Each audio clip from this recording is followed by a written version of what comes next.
Assalamualaikum warahmatullahi wabarakatuh. Halo semuanya, apa kabar? Semoga dalam keadaan sehat selalu ya.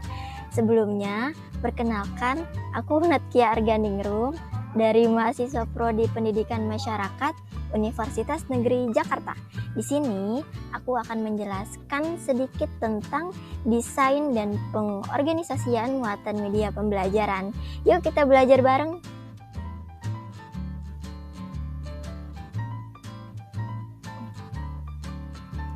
Selanjutnya ada landasan perancangan media pembelajaran.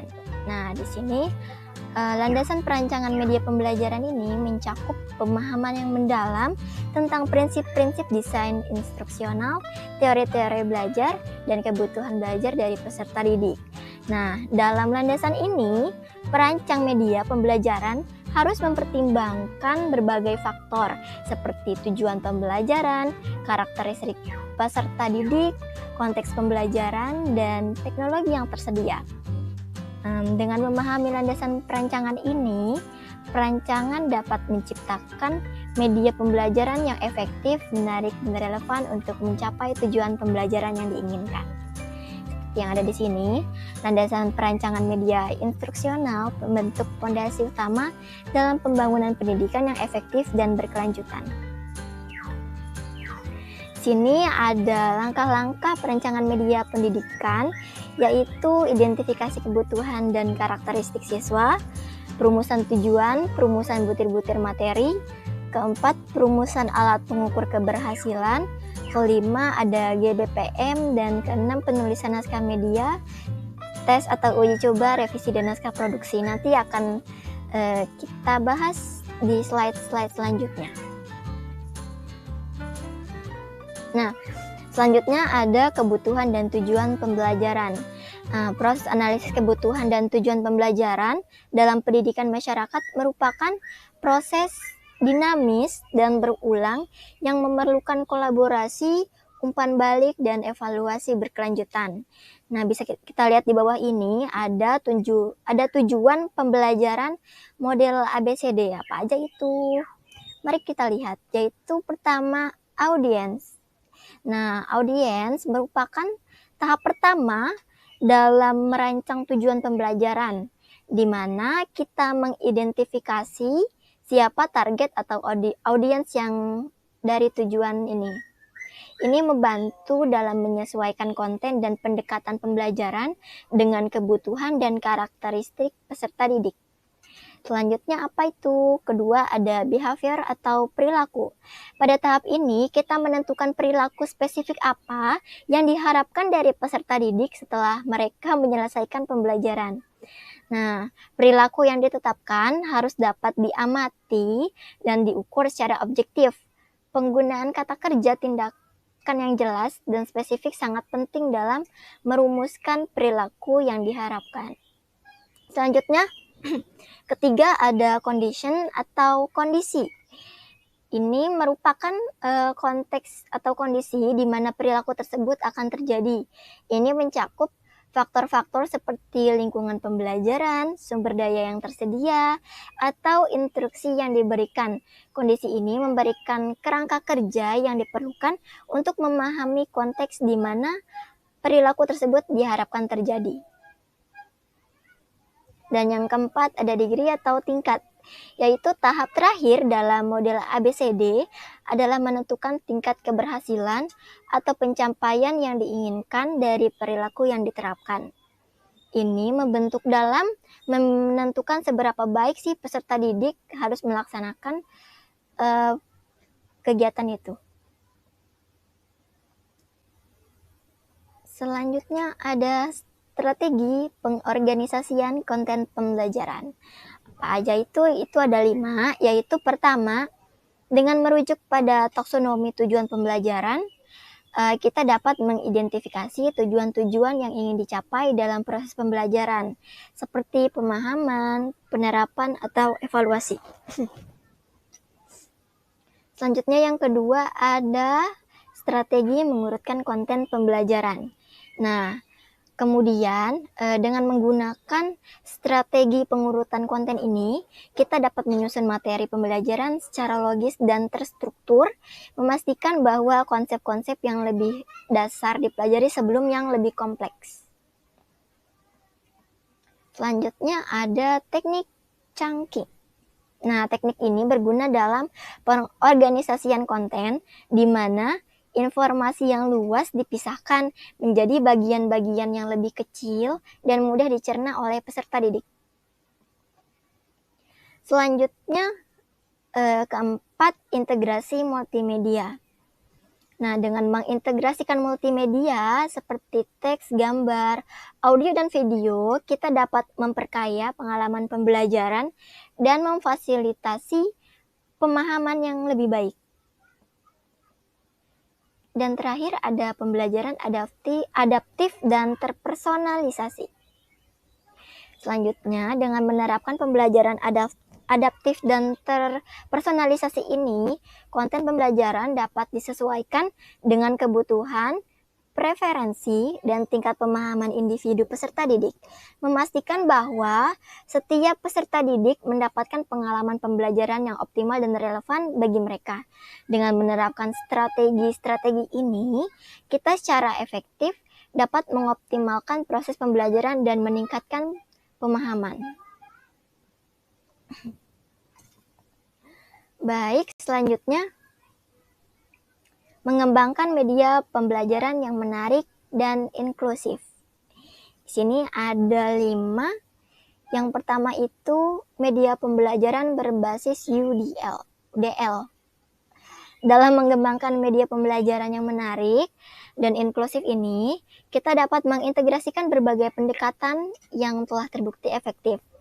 Salah satunya melalui pendekatan Universal Design for Learning atau UDL itu, yang memungkinkan pembelajaran yang dapat diakses oleh semua peserta didik, termasuk yang memiliki kebutuhan khusus. Kedua, ada media pembelajaran berbasis pedagogi responsif budaya.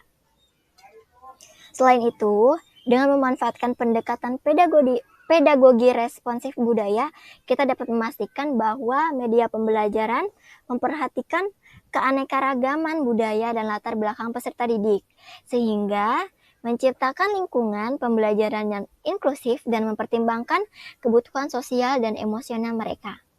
Selanjutnya, ketiga, ada media berbasis pembelajaran interaktif dan gamified. Selanjutnya, dengan mengadopsi media pembelajaran berbasis pembelajaran interaktif dan gamifikasi ini, kita dapat meningkatkan keterlibatan peserta didik melalui elemen-elemen yang menarik dan memicu motivasi intrinsik. Nah, di samping itu, pendekatan pembelajaran multimodal memungkinkan kita untuk memanfaatkan berbagai jenis media seperti teks, gambar, audio, video untuk memfasilitasi pemahaman yang mendalam dan beragam gaya belajar. Yang terakhir, kelima, ada media pembelajaran berbasis pembelajaran kolaboratif dan sosial. Nah, dengan memperkenalkan media pembelajaran berbasis kolaboratif dan sosial, kita dapat mengembangkan keterampilan sosial, kerjasama, dan pemecahan masalah sambil membangun komunitas pembelajaran yang saling mendukung dan inklusif. Dengan menggabungkan pendekatan ini, kita dapat menciptakan pengalaman pembelajaran yang dinamis, inklusif, dan bermakna bagi semua peserta. Slide selanjutnya, pemanfaatan teknologi dan alat dalam produksi media. Nah, berikut ada implikasi produksi media dalam pendidikan masyarakat. Dalam produksi media untuk pendidikan masyarakat, terdapat sejumlah implikasi yang perlu dipertimbangkan secara serius. Pertama, pemilihan teknologi dan alat haruslah sesuai dengan kebutuhan dan karakteristik peserta didik serta lingkungan pembelajaran. Selanjutnya, pelatihan dan pengembangan profesional bagi para pengembang media sangat penting untuk memastikan bahwa mereka memiliki keterampilan dan pengetahuan yang diperlukan untuk menghasilkan media yang efektif dan berkualitas. Selain itu, pengguna media harus dilakukan secara etis dan bertanggung jawab dengan memperhatikan hak cipta, privasi, dan keamanan peserta didik. Selanjutnya, evaluasi dan penilaian terhadap media pembelajaran juga merupakan langkah krusial untuk memastikan bahwa media tersebut efektif dalam mencapai tujuan pembelajaran yang telah ditetapkan. Dengan memperhatikan semua implikasi ini, kita dapat menghasilkan media pembelajaran yang bermanfaat, relevan, dan berdampak positif bagi pendidikan masyarakat secara keseluruhan. Selanjutnya, evaluasi dan revisi desain media pembelajaran. Nah, dalam proses pengembangan media pembelajaran, evaluasi dan revisi desain merupakan tahapan penting untuk memastikan efektivitas dan relevansi konten pembelajaran.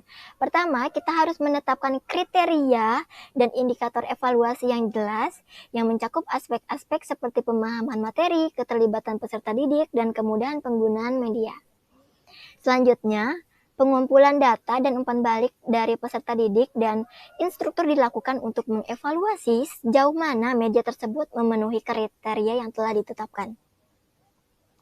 Selanjutnya, analisis data evaluasi kemudian dilakukan untuk mengidentifikasi kekuatan dan kelemahan media tersebut. Nah, berdasarkan temuan analisis, proses revisi berulang dilakukan untuk memperbaiki dan meningkatkan kualitas media pembelajaran. Terakhir, ada media pembelajaran perlu diuji dan divalidasi melalui pendekatan melalui percontohan untuk memastikan bahwa perubahan yang dilakukan efektif dalam meningkatkan pengalaman pembelajaran. Selanjutnya, nah ada contoh dan manfaatnya nih. Dalam era digital yang berkembang pesat, penggunaan platform pembelajaran digital menjadi semakin penting dalam merancang dan membuat modul pembelajaran yang efektif. Salah satu platform yang populer digunakan adalah Canva dan Microsoft Office. Canva menyediakan beragam fitur desain grafis yang intuitif, memungkinkan pengguna untuk membuat modul pembelajaran desain dengan desain yang menarik dan profesional, tanpa perlu memiliki keterampilan desain grafis yang tinggi nih. Sementara itu, Microsoft Office, terutama PowerPoint dan Word, menyediakan berbagai alat yang kuat untuk membuat modul pembelajaran dengan integrasi yang mudah dengan berbagai jenis media seperti teks, gambar, audio, dan video. Nah, itu aja yang bisa aku sampaikan tentang desain dan pengorganisasian muatan media pembelajaran. Semoga informasi yang telah aku sampaikan dapat memberikan pemahaman yang lebih dalam mengenai upaya desain yang diperlukan dalam konteks pendidikan. Mari kita bersama-sama menjadikan pendidikan sebagai sarana untuk membentuk generasi yang berdaya dan terampil, siap menghadapi tantangan masa depan. Terima kasih telah menonton. Ayo kita bersama-sama menciptakan masa depan pendidikan yang lebih baik. Terima kasih. Wassalamualaikum warahmatullahi wabarakatuh.